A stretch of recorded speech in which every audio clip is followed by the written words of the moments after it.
من شرور أنفسنا ومن سيئات أعمالنا من يهده الله فلا مضل له ومن يضلله فلا هادي له ونشهد أن لا إله إلا الله وحده لا شريك له ونشهد أن سيدنا ومولانا محمدا عبده ورسوله أما بعد فقد قال الله تعالى في القرآن المجيد والفرقان الحميد فأعوذ بالله من الشيطان الرجيم بسم الله الرحمن الرحيم الله الذي خلقكم من ضعف ثم جعل من بعد ضعف قوة ثم جعل من بعد قوة ضعفا وشيبا يخلق ما يشاء وهو العليم القدير صدق الله مولانا العظيم.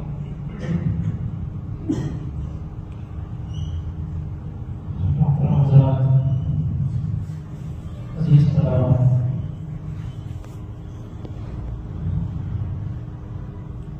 جو طلباء ابھی جانتے ہیں اس آیت کو سن کر سمجھے ہوں گے کہ اللہ تبارک و تعالیٰ نے اس میں انسان کی تخلیق کے 3 مرحلے ذکر کیے. انسان اپنی پیدائش میں کن کن مرحلوں سے گزرتا ہے، قرآن نے بھی اس کا کئی مرتبہ ذکر کیا ہے اور حدیثوں میں مزید اس سلسلے کی کچھ باتیں آئی ہیں. تو اللہ تبارک و تعالیٰ نے ایک سے زائد مقامات پہ یہ بات ارشاد فرمائی کہ انسان وہ سب سے پہلے تو نطفے کی شکل میں رہتا ہے جب وہ اس کے ماں کے رحم میں ٹہلتا ہے. پھر ہم اس نطفے کو خون کے لوتڑے سے بدل دیتے ہیں. اس خون کے لوتڑے کو پھر اللہ تبارک و تعالیٰ گوشت بناتے ہیں. پھر اس گوشت کے اندر سے ہڈیاں پیدا کرتے ہیں. پھر اللہ فرماتے ہیں کہ ثم انشأناہ خلقا آخر، پھر ہم اسے ایک نیا روپ دے کر نئی مخلوق کی شکل میں ہم اس کو کھڑا کر دیتے ہیں. حدیثوں میں آتا ہے کہ جب انسان اس کی ماں کے پیٹ میں 4 مہینے 10 دن گزار لیتا ہے تو ہر 40 دن میں اس کے جسم میں تبدیلی ہوتی ہے. نطفہ خون بننے میں 40 دن لگتے ہیں، پھر اس کے بعد اس کے گوشت بننے میں 40 دن لگتے ہیں، پھر اس کے بعد اس میں ہڈیاں تیار ہونے میں 40 دن لگتے ہیں. یہ پورے 4 مہینے 10 دن کا عرصہ 4 مہینے گزر جانے کے بعد اللہ تبارک و تعالیٰ ایک فرشتے کو بھیجتے ہیں. ثم یرسل الیہ الملک، اللہ فرشتے کو بھیجتے ہیں. فینفخ فیہ الروح، وہ فرشتہ اس بچے میں جان ڈال دیتا ہے. وَيُؤْمَرُ بِأَرْبَعِ کلمات، اور اس سے کہا جاتا ہے کہ 4 چیزیں لکھ کر اس بچے کے گلے میں ڈالتے ہیں.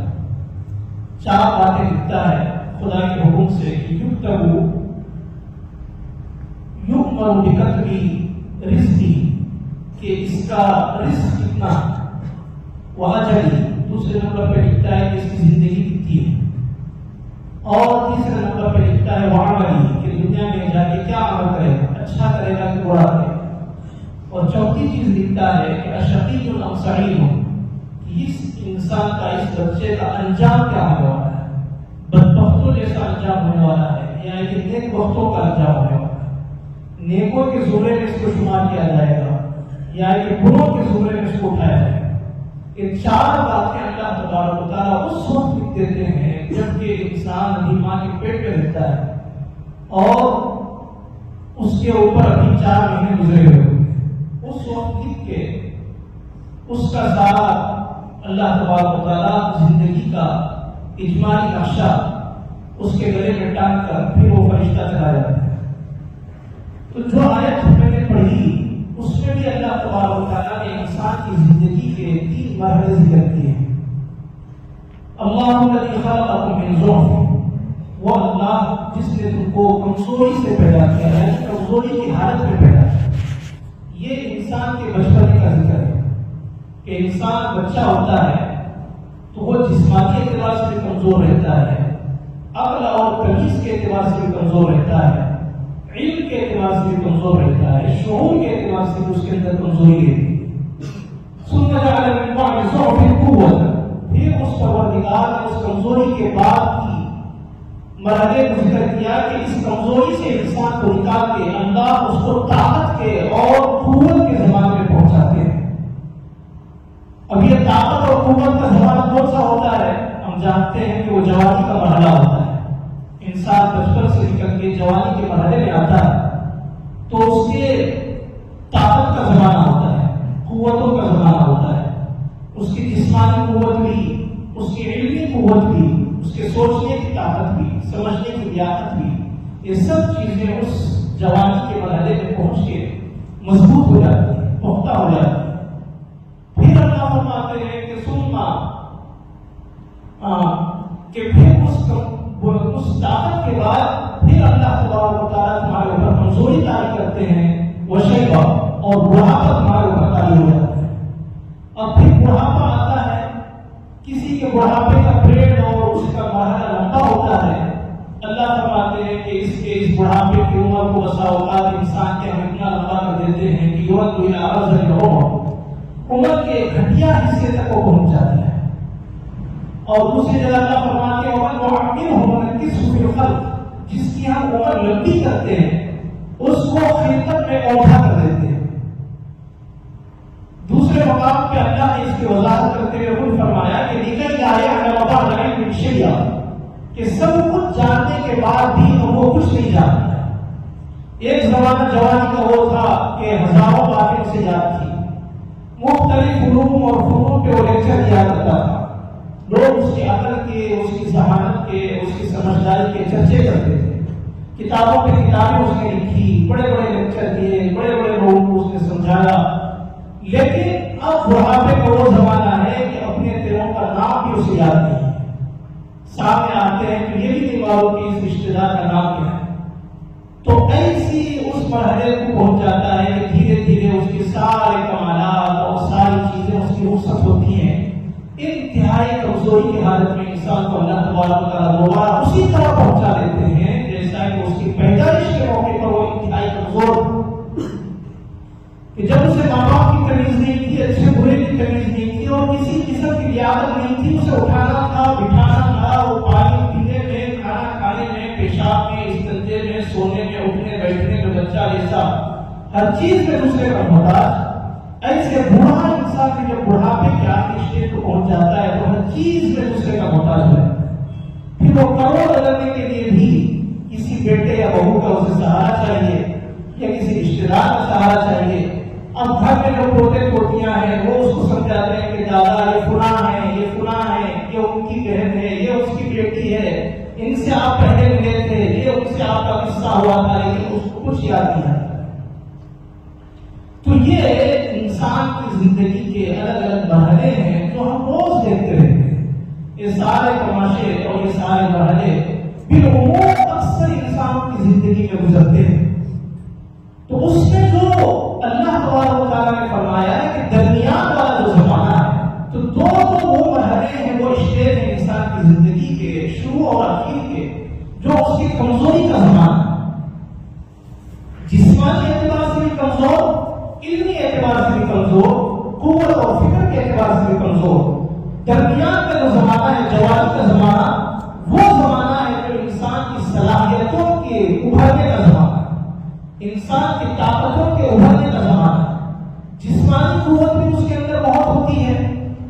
سوچنے کی قوت بھی بہت ہوتی ہے، مختلف علوم اور فنون حاصل کر کے انسان بہت کچھ لیاقت اپنے اندر پیدا کر لیتا ہے۔ تو ہر قسم کے کمال اور عروج کا زمانہ وہ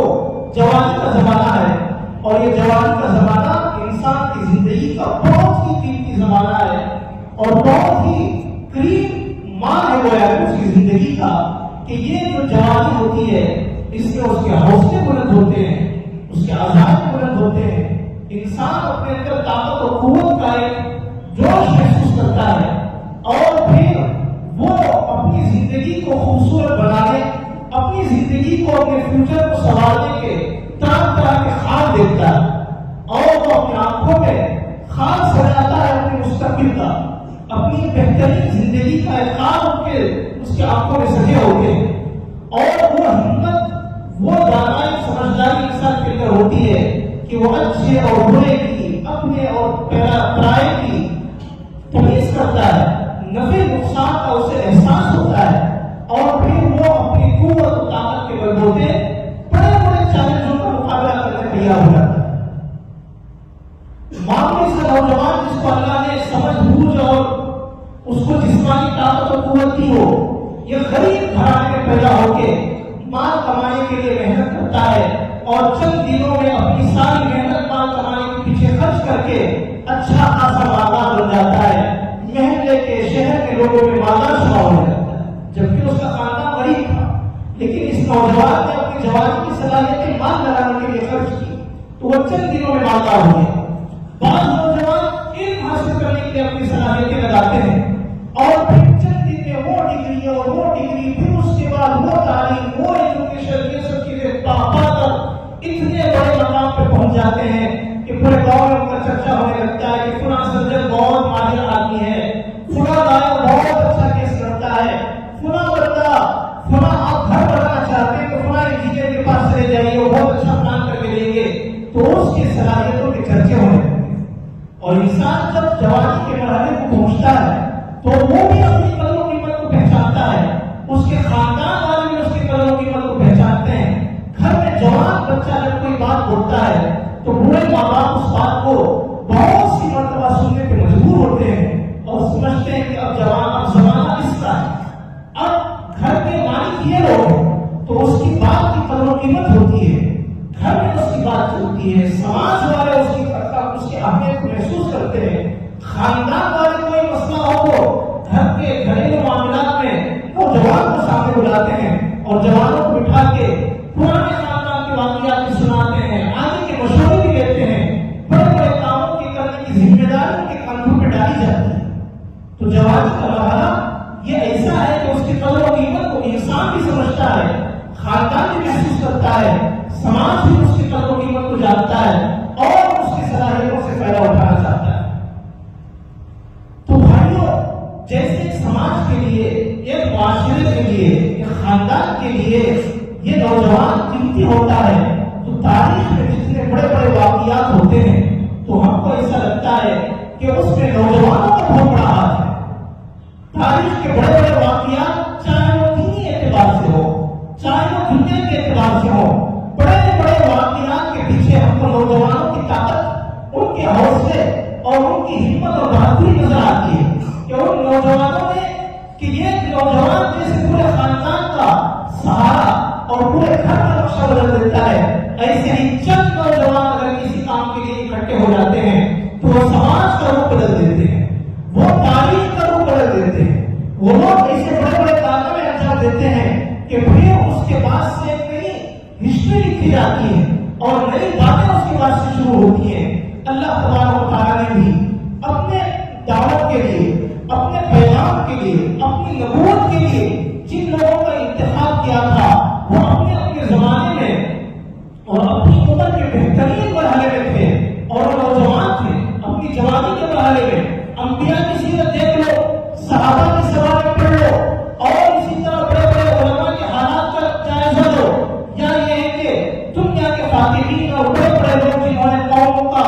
رخ موڑا ہے، ان کے حالات کو دیکھ لو، پتا چلے گا کہ یہ نوجوانوں کی ایک ٹیم تھی، اور چند سب پھر ایسے نوجوان تھے جنہوں نے اپنی ان صلاحیتوں کا بھرپور استعمال کیا، تو اس کے پاس سے قوم کی رخ ہی بدل گئی۔ حضرت ابراہیم علیہ السلام جلیل القدر پیغمبر ہیں، ابو الانبیاء کو کہا جاتا ہے کہ 1,24,000 انبیاء میں سے چند انبیاء کے علاوہ ہزاروں انبیاء ان کے نسل میں پیدا ہوئے ہیں۔ تو اللہ تبارک و تعالیٰ حضرت ابراہیم کے واقعے کو قرآن میں ذکر کرتے ہوئے فرماتے ہیں کہ انہوں نے اپنے علاقے میں جو بت خانہ تھا اس کے بتوں کو توڑ دیا، تو لوگ واپس آ کے دیکھیں کہ بھائی یہ ہمارے بتوں کے ساتھ کس نے بری حرکت کی، تو اللہ اس واقعے کو ذکر کرتے ہوئے فرماتے ہیں کہ جس نے بھی ہمارے بتوں کے ساتھ یہ حرکت کی ہے وہ بہت بڑا ظالم ہے۔ تو سامنے بعض لوگوں نے جواب دیا یقال لہ ابراہیم، کہ ہم ایک نوجوان کا چرچا سنتے ہیں جو ہمارے معبودوں کے بارے میں اچھا خیال نہیں رکھتا، اس نوجوان کا نام ابراہیم ہے۔ تو حضرت ابراہیم نے توحید کا جب پیغام بلند کیا تھا تو اس وقت وہ اپنی عمر کے بالکل جوانی کے مرحلے میں تھے۔ حضرت موسیٰ کا ذکر کرتے ہوئے اللہ فرماتے ہیں وَلَمَّا بَلَغَ أَشُدَّهُ وَاسْتَوَىٰ آتَيْنَاهُ حُكْمًا وَعِلْمًا، کہ حضرت موسیٰ جوانی کے اپنی عمر کے پختگی کو جب پہنچے تو ہم نے ان کو علم کی دولت بھی عطا کی، حکمت کی دولت بھی عطا کی۔ حضرت یوسف کا تذکرہ کرتے ہوئے اللہ فرماتے ہیں وَلَمَّا بَلَغَ أَشُدَّهُ، جب وہ اپنی عمر کے پختگی کے مرحلے کو پہنچے۔ عمر کی پختگی کا مرحلہ کون سا ہوتا ہے؟ حضرت عبداللہ بن عباس فرماتے ہیں کہ عمر کی پختگی کا مرحلہ وہ ہوتا ہے جب انسان اپنی عمر کے 30 برس کو پہنچ جاتا ہے۔ حضرت حسن بصری فرماتے ہیں کہ اس وقت اپنی عمر کی پختگی کو پہنچتا ہے جبکہ وہ 40 برس کا ہوتا ہے۔ اور ہمارے اور آپ کے آقا سید الانبیاء، امام الانبیاء، خاتم المرسلین محمد رسول اللہ صلی اللہ علیہ وسلم کو اللہ نے جب نبوت کے لیے منتخب کیا تو وہ اپنی عمر کے بھرپور جوانی کے مرحلے میں تھے اور وہ 40 برس کی عمر کو پہنچے ہوئے تھے۔ تو یہ پختگی کی عمر ہے جب انسان کی جسمانی صلاحیتیں بھی پختہ ہوتی ہیں، اس کے سوچنے کی صلاحیتیں بھی مضبوط ہوتی ہیں، اس کے علم اور عقل کی بھی پختگی کا زمانہ ہے، اس کے جذبات کو بھی قابو کرنا جانتا ہے اور اس کے اندر حوصلے اور عزائم ہوتے ہیں۔ تو یہ وہ پختگی کا زمانہ ہے جب اللہ تبارک و تعالیٰ اپنے چنندہ بندوں کو اپنے نبوت کے کام کے لیے، رسالت کے منصب کے لیے اللہ چنتے ہیں۔ اور یہ انبیاء کی دعوتوں پہ لبیک کہنے والے کون لوگ تھے؟ قرآن کریم ان کا بھی ذکر کرتا ہے۔ آج یوم جمعہ ہے، جمعے کے دن کے جو معمولات ہیں اس میں سے ایک بہت اہم عمل یہ ہے کہ سورہ کہف کی تلاوت کی جائے۔ سورہ کہف یعنی غار والوں کا اللہ نے اس میں قصہ ذکر کیا ہے۔ وہ غار والے کون تھے؟ اللہ فرماتے ہیں انہم فتیۃ آمنوا بربہم وزدناہم ھدی، کہ وہ نوجوانوں کی ایک جماعت تھی جو نوجوان اپنے پروردگار پر ایمان لے آئے اور اپنے اس ایمان پہ ڈٹے رہے، اور سامنے ان کا مقابلہ تھا حکومت وقت سے، وقت کی حکومت سے ان کا مقابلہ تھا، جو وقت کی حکومت کافروں کی تھی، مشرکوں کی تھی، اور وہ نوجوانوں کو مجبور کر رہی تھی کہ تم کو اپنے باپ دادا کے گھر پہ واپس آنا ہے۔ آج کی زبان میں کہا جائے تو تمہاری گھر واپسی ضروری ہے۔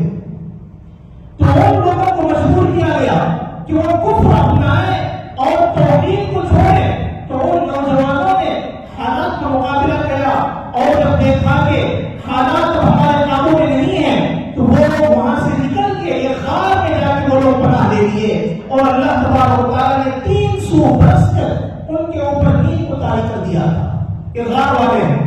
تو غار والے کو چند نوجوان، انہم فتیۃ، فتح کا لفظ اللہ نے استعمال کیا ہے، نوجوان کو کہا جاتا ہے کہ چند مٹھی پر نوجوان تھے۔ قرآن کہتا ہے کہ وہ 7 تھے یا 9 تھے۔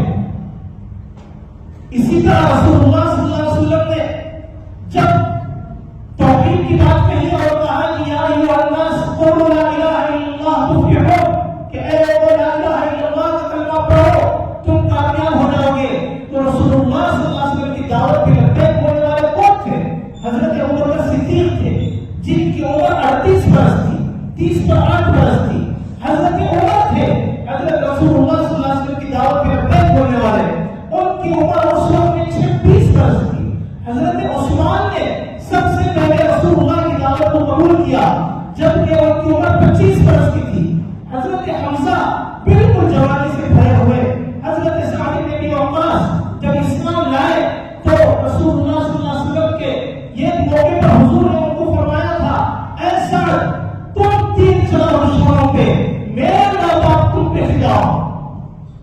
یہ ایسی فضیلت ہے حضرت سعد بن ابی وقاص کی جو کسی صحابی کے حصے میں نہیں آئی۔ ساری دنیا کہتی ہے فدا گیا ابھی قومی یا رسول اللہ، کہ یا رسول اللہ میرے ماں باپ آپ پہ فدا ہو، لیکن حضرت سعد بن ابی وقاص سے ایک مرتبہ رسول اللہ صلی اللہ علیہ وسلم نے غزوے کے موقع پر فرمایا تھا ارمی یا سعد فدا کا ابھی قومی، ایسا دشمنوں پہ تیر چلاؤ، میرے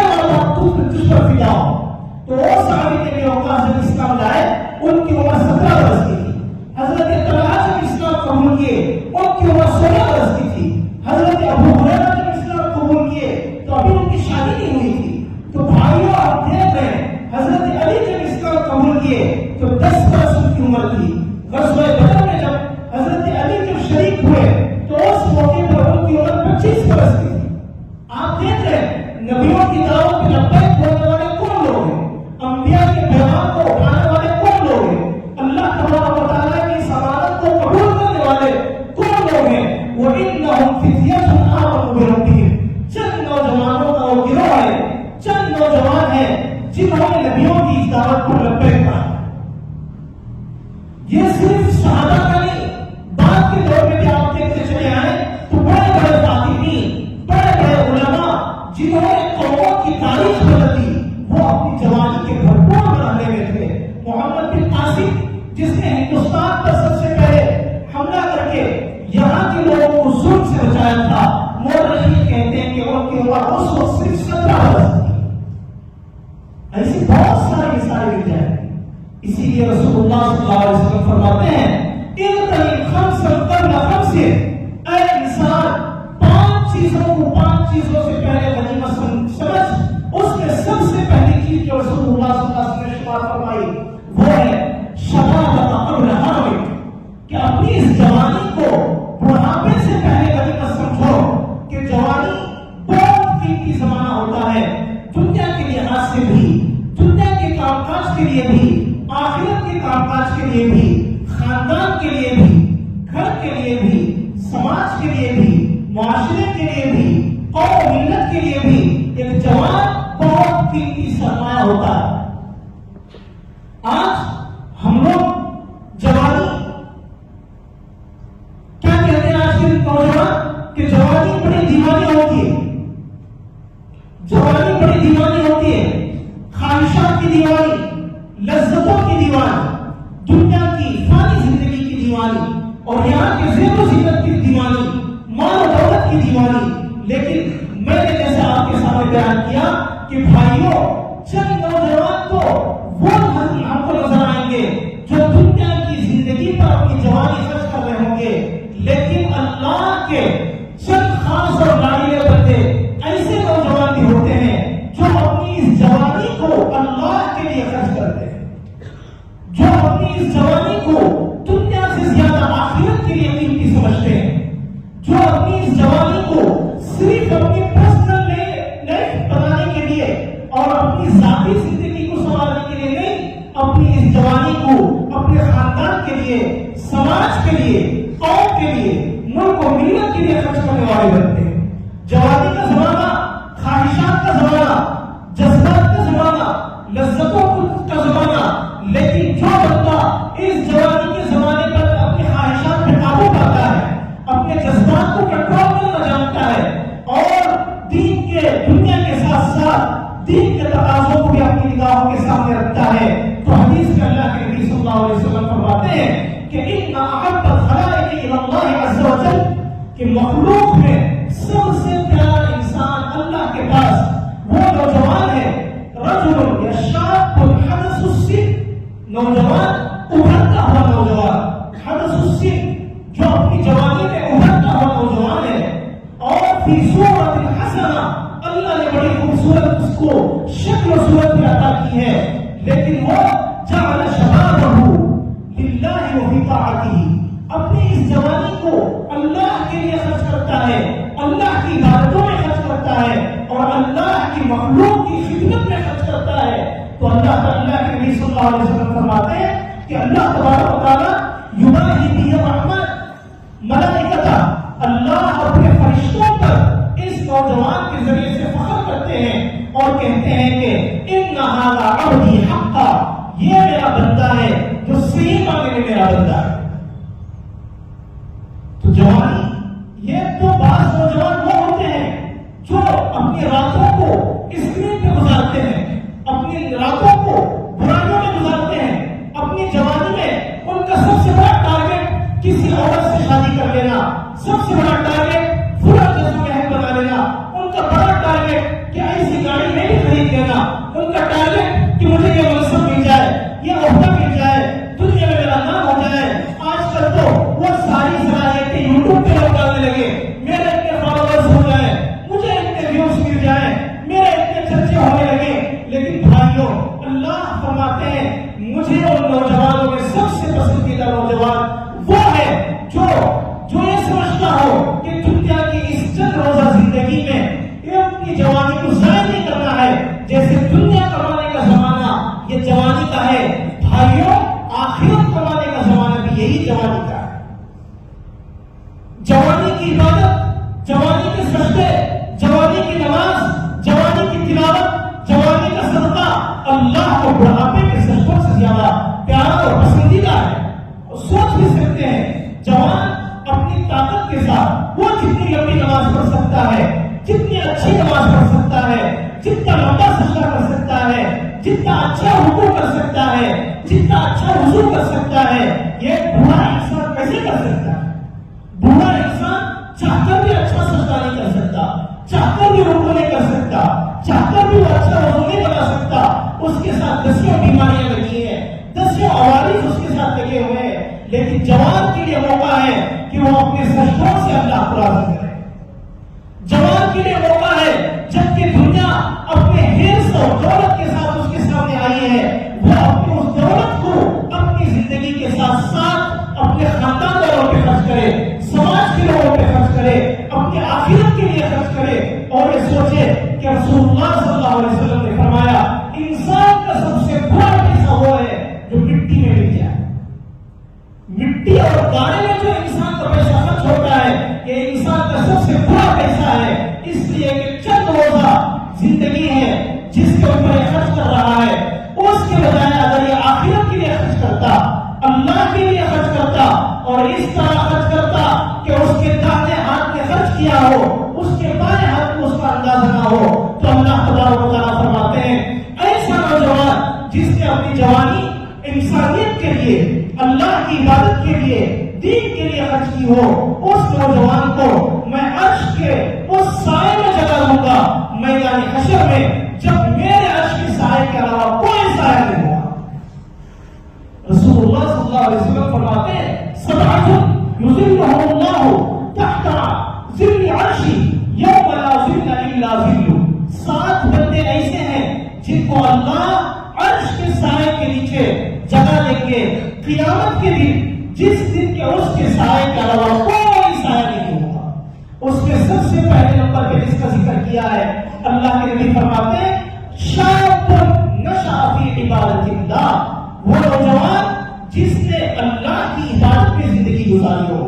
وہ نوجوان جس کا دل نماز کے لیے تڑپتا ہو، وہ نوجوان جو آنکھوں کو قابو میں کرنا جانتا ہو، وہ نوجوان جو بوڑھے ماں باپ کی قدر جانتا ہو، وہ نوجوان جو خاندان کی قدر و قیمت کو جانتا ہو، وہ نوجوان جو انسانیت کے لیے جیتا ہو، وہ نوجوان جو سماج میں ہونے والے ظلم کے خلاف کھڑا ہوتا ہو. یہ وہ نوجوان ہے جس نوجوان کو اللہ اپنے عرش کے سائے کے نیچے جگہ دیں گے جس دن کے اس کے سائے کے علاوہ کوئی سایہ نہیں ہوگا. چند دن پہلے ہم لوگوں نے، بعض لوگوں نے ٹیپو جینتی منائی کہ ٹیپو 10 نومبر کو پیدا ہوئے تھے یا 9 نومبر کو، کہ ٹیپو جینتی مناتے ہیں لوگ. لیکن ٹیپو کی تاریخ جاننے والے کتنے لوگ ہیں؟ ٹیپو کے حالات کو پڑھنے والے کتنے لوگ ہیں؟ ٹیپو کی زندگی کی سبق لینے والے کتنے لوگ ہیں؟ ہمارے نوجوانوں کو اس کا تو بڑا احساس رہتا ہے کہ ہم کو اس مرتبہ ٹیپو جینتی ضرور منانا ہے اور بہت دھوم دھام سے منانا ہے، بازی بھی بجانا ہے، ڈی جے بھی بنانا ہے، نمازیں بھی غارت کرنا ہے اور ساری مالی تباہی کرنا ہے. لیکن ان سے ذرا پوچھو تو صحیح، جس ٹیپو کا تم نام لیتے ہو وہ ٹیپو کی زندگی علم سے کیسے بھری ہوئی تھی؟ اس ٹیپو کی زندگی تقوی سے کیسے آراستہ تھی؟ اس ٹیپو کی زندگی میں بہادری کیسے کٹ کٹ کے بھری ہوئی تھی؟ تو ٹیپو کا جو کتب خانہ تھا، مورخین نے لکھا ہے کہ اس کو زندگی بہت تھوڑی ملی، 50 برس کی زندگی میں ٹیپو کو دنیا میں جینا نصیب نہیں ہوا. لیکن اس شیر خدا نے، اس مرد مومن نے ایسے عجیب و غریب کارنامے انجام دیے کہ اس کے بعد آنے والی تاریخ اور بالخصوص مسلمان اس کے احسان کو ہمیشہ یاد رکھنے کے لیے مجبور ہے. حیدر علی کے بعد ٹیپو جب سلطنت کی کرسی پر بیٹھے، ان کی عمر صرف 32 برس کی تھی. 30 برس کی عمر تھی ٹیپو کی جب حیدر علی کی وفات کے بعد وہ کرسی تخت پہ بیٹھے ہیں. اور اس وقت جو دشمن تھے، ایک طرف مراٹھے تھے، ایک طرف دکن کے نظام اور حیدرآباد کے جو دکن کی حکومت تھی وہ ٹیپو کی دشمن تھی. ایک طرف انگریز اس کے دشمن تھے اور دوسری طرف فرانسیسی اور اس کے دشمن تھے. کتنے دشمنوں کے بیچ میں اس نے زندگی گزاری. علم کیسا تھا ٹیپو کا؟ 14 کتابیں خود اس نے اپنے ہاتھ سے لکھی ہیں، ہزاروں کتابیں اس کے کتب خانے میں تھی.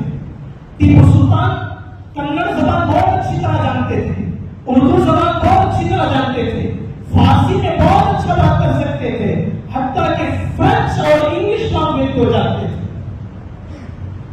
ٹیپو نوازوں کی کتنے بڑے پابند تھے، کیسی تپے والی زندگی گزاری، پوری زندگی جنگوں میں گزری، لیکن کبھی ٹیپو بے وضو نہیں تھے. جب وضو ٹوٹتا فوراً وضو بنا لیتے. پوری زندگی باوضو گزری. اور سری رنگاپٹنم کی جو مسجد اعلیٰ ہے جسے ہم لوگ بھی جاتے ہیں اور دیکھتے ہیں، اس مسجد کو ٹیپو نے جب بنایا تو اس مسجد کے افتتاح کے موقع پر، اوپننگ کے موقع پر سینکڑوں علماء اور حفاظ اور مشائخ اور ہزاروں عام مسلمان جمع تھے. ٹیپو نے اعلان کیا، میں چاہتا ہوں کہ اس مسجد کا افتتاح وہ بندہ آ کے نماز پڑھا کر کرے جس بندے کے ذمے میں ایک بھی قضا نماز اس کے بالغ ہونے کے بعد سے باقی نہ ہو. اس کے بالغ ہونے کے بعد سے یہ فرض نماز بھی جس کی زندگی میں نہیں چھوٹی. میں چاہتا ہوں کہ میری مسجد کا افتتاح ایسا بندہ سامنے کھڑے ہو کر وہ امامت کرائے اور اس کی امامت سے میری مسجد کا افتتاح ہو بنی ہو. لیکن اس سینکڑوں کے علماء، مشائخ کے، حفاظ کے مسئلے میں کسی کو آگے بڑھنے کی ہمت نہیں ہوئی. جب بہت دیر ہو گئی تو ٹیپو نے آگے بڑھ کے کہا کہ الحمدللہ اللہ نے مجھے وہ دولت اور سعادت بھی عطا کی ہے کہ بالغ ہونے کے بعد سے آج تک میری ایک نماز بھی قضا نہیں ہوئی اور جا کے مصلی پہ کھڑے ہو کو امامت کروا. کیا زندگی تھی، کیسے لوگ تھے، وہ دین کتنا جانتے تھے،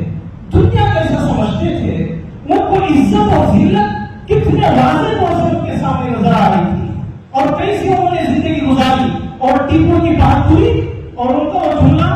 کہ وہ تو ضرب المثل ہے کہ جب ٹیپو کو گولی لگی آخر ان کی جنگ میں اور ان کا زخم اور ان کا سارا جسم زخمی ہو گیا تو کسی نے مشورہ دیا کہ سلطان انگریزوں سے صلح کرنے اور جان کی معافی دے کر آپ یہاں سے رخصت ہو کے مدراس یا دوسری جگہ چلے جائیں. تو ٹیپو نے اس موقع پر جو بات کہی تھی کہ شیر کی ایک دن کی زندگی کی 100 سالہ زندگی سے بھاری. کتنی عجیب و غریب بات تھی. لیکن آج ٹیپو کے جاننے والے، اس کے ماننے والے وہ چند پٹے گلے میں ڈال لیتے ہیں اور جھوٹے اور پیپر کے کاغذ کے نقشے شیر کے بنا کے سمجھ رہے کہ ہم ٹیپو کو جو ہے نا خراج عقیدت دیں. تو بھائیوں، آج کے نوجوان کو اپنی جوانی کی قدر و قیمت کو سمجھنے کی ضرورت ہے. اپنی جوانی کا جو مرحلہ ہم گزار رہے ہیں بہت قیمتی مرحلہ ہے. ہزاروں لاکھوں نوجوان، جتنی بڑی تعداد نوجوانوں کی امت کے دیکھتے ہیں تو کتنا افسوس ہوتا ہے ہمارے نوجوانوں کو. ان کے بال دیکھو، بال رکھنے کی تمیز نہیں. ان کے کپڑے دیکھو، کپڑے پہننے کا سلیقہ نہیں. ان کے شوق دیکھو، ان کی لذتیں دیکھو. نہ دنیا کی علم، نہ دنیا کا علم ان کے پاس، نہ دین کا علم ان کے پاس، نہ چھوٹوں کی اوپر شفقت، نہ بڑوں کی قدر، نہ مال و دولت کی اہمیت، نہ جوانی کی قدر و قیمت، نہ صحت کا احساس، کچھ نہیں ہے. نوجوانوں کی بھیڑ ہے یہاں سے وہاں تک. جا کے مسلمانوں کے علاقوں میں آپ چکر لگا دو، ان نوجوانوں کو دیکھ کے نہیں لگتا ان کو دنیا کی بھی کچھ تمیز ہے یا دین کی بھی کچھ تمیز ہے. افسوس ہوتا ہے ایسے نوجوانوں کے اوپر. اللہ تبارک و تعالیٰ امت کے نوجوانوں پر رحم فرمائے، ان کے اوپر رحم کے کرم کی نگاہ اللہ ان کے اوپر ڈالے. ان کو اپنی زندگی کا احساس ہو، قدر و قیمت کا احساس ہو. امت کی نازک حالات میں چل رہی ہے اور ملک کس جگہ پہ جا رہا ہے، آنے والے حالات ہمارے لیے کتنے خطرناک ہیں اور ہم کیسی غفلت کی زندگی گزار رہے ہیں. اللہ تبارک و تعالیٰ ہمیں احساس نصیب فرمائے، شعور نصیب فرمائے اور دین کی، دنیا میں دنیا کی ان دونوں کی قدر و قیمت کو جانتے ہوئے ایک بامقصد زندگی، میننگ فل زندگی جینے کی اللہ ہم کو توفیق اور ہمت اور سلیقہ نصیب فرمائے. آمین. وآخر دعوانا ان الحمد للہ رب العالمین.